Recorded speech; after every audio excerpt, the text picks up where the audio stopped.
What's going on, my American family? Let me ask you something.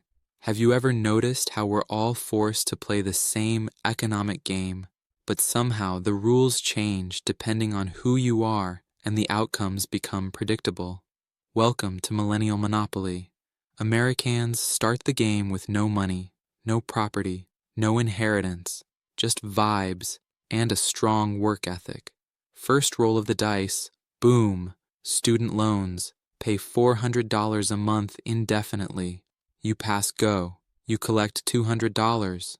But inflation takes $150 and now you're rationing $50 for food and gas. You finally land on a property to buy. Just kidding. A hedge fund bought it in cash before you finished reading the listing. Now they rent it back to you.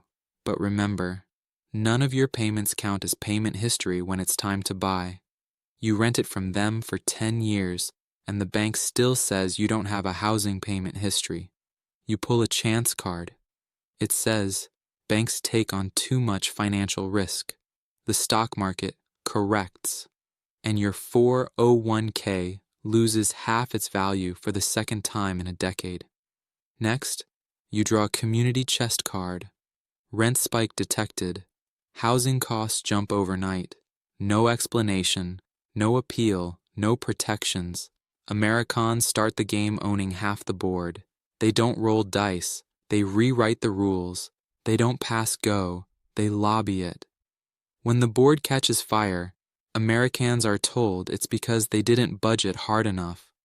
When AmeriCONS set the fire, they get insurance payouts, tax write-offs, and a TV interview about economic discipline. Americans believe the system should reward work, stability, and effort no matter your generation.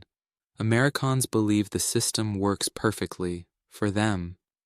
If this helped you understand the economic system more clearly, like, comment, follow, share, and subscribe. We break down how the economy actually works and who it really works for.